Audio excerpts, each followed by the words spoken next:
For example, this is a low pitch, while this one is a high pitch.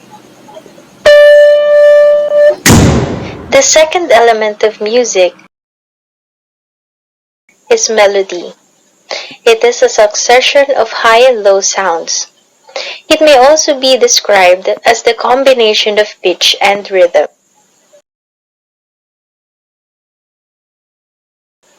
It is the most remembered element in a song.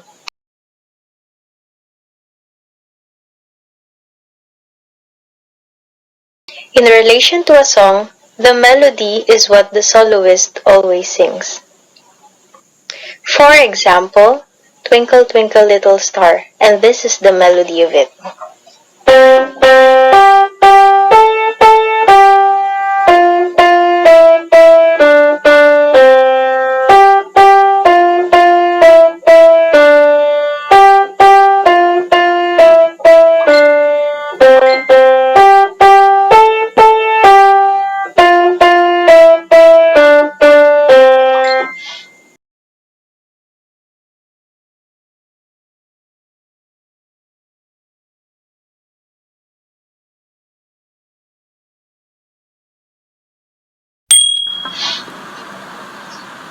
A melody can be described in two ways.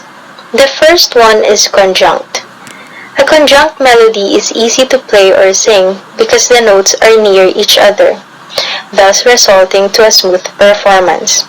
For example, lo lo lo lo lo lo lo lo. The second one is disjunct. It is difficult to perform a disjunct melody because it is mostly disjointed or jumpy. For example, lo, lo, lo, lo. The next element of music is rhythm. Rhythm is a pattern of sounds and silence with combinations of long and short sounds. Rhythm is the element of time in music. Here is an example of rhythm.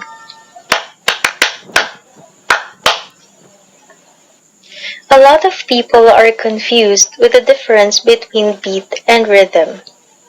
Most of them thought that beat and rhythm are the same. But what is the difference between the two? Let's find that out. Beat is a steady and regular pulse we hear in music. One good example of this one is your heartbeat. Can you feel your heartbeat right now? And tell me how you feel.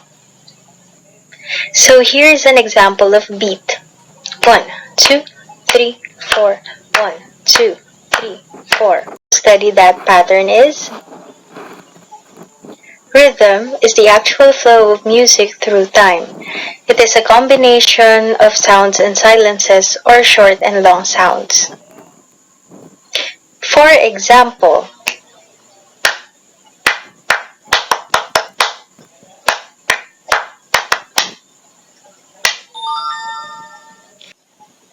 now for our next element, we have tempo. Tempo indicates how fast or slow a piece is to be performed. Tempo markings are important for us to know how fast or slow we are going to perform a particular song. Here are some examples. Largo, very slow. Adagio, slow. Andante, walking pace. Moderato, moderately. Allegro, fast. Presto, very fast. Prestissimo, very, very fast. And vivace, very fast and lively. Now these tempo markings are just some of the many tempo markings we have in music. Now this image will help you identify which tempo marking is faster and which one is slower. Another element of music that we have is harmony. Now harmony supports a melody and is a combination of two or more musical notes sounding together. Harmony can also be heard in chords. Now let me play to you some examples of those chords. Let's start with the C major. D, D minor, E minor, F major, G major, A minor, B diminished, and going back to C major. Harmony can also be described in two different ways. Now, the first one is what we call dissonance. Dissonants are harsh sounding combination of musical notes or sounds.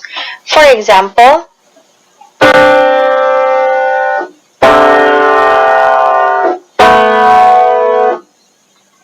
and the other one is consonance. Now, these consonances are a smooth sounding combination of musical notes or sounds. For example,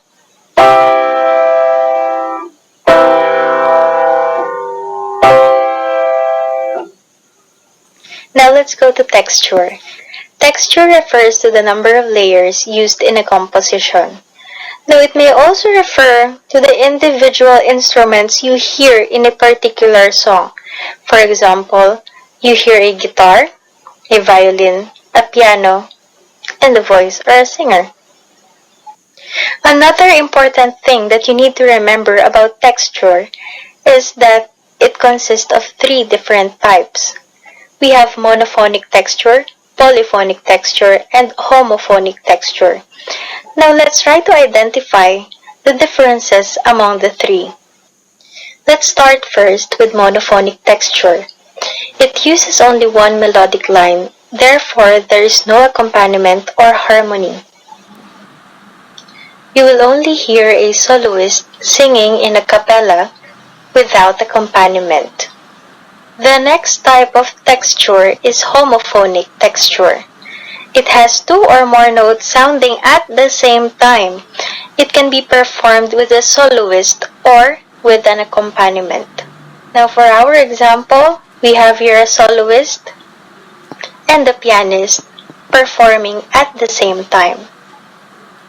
Now another example is a choir or a chorale, wherein a soprano, an alto, a tenor, and a bass is singing at the same time. And for our last texture, we have polyphonic. It has two or more independent melodies performed alternately. Now the most common example of this one is canon and fugue, where the melodic lines are being performed alternately, repeatedly.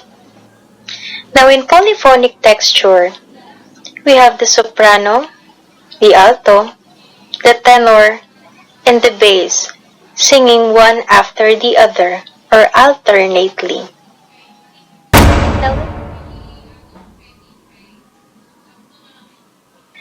Are you sleeping? Are you sleeping? Are you sleeping? Are you sleeping? Are you sleeping? The morning bells are ringing. The morning bells are ringing. Ding dong ding, ding dong ding. Now let's go to the next element of music, which is dynamics. Dynamics signifies the degree of loudness and softness in a piece of music.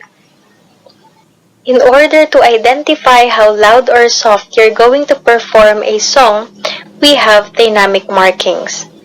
But it is also written in Italian. But when you look at a musical score, you will only see abbreviations. For example, we have here pianissimo, and the abbreviation or the symbol for this one is double P, which means very soft or very quiet. For piano, we have P, which means soft. Mezzo piano, MP, is moderately soft or moderately quiet. Mezzo forte, MF, which means moderately loud. Forte or F, which means loud. And fortissimo, FF, meaning very loud. Now I want you to look at this image. Now you will see that the more F it has, the louder it becomes.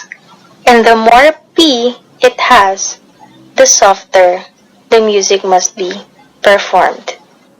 Aside from those symbols, We also have other dynamic markings such as crescendo and decrescendo. Now for crescendo, if you're going to look at the symbol or marking, you will see that you will start soft and then gradually increase in volume. On the other hand, for decrescendo, you will start loud and then suddenly decrease in volume. The next element, we have timbre. It is also described as the tone quality or color of a voice or an instrument.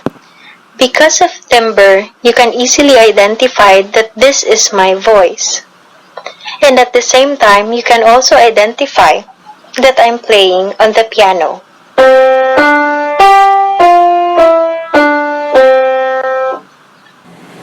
Since timbre is the quality of sound or tone color, for instrument, we can identify if it is a metallic, wind, or string, or percussion. For the voice, it could be a nasal, throaty, or chest.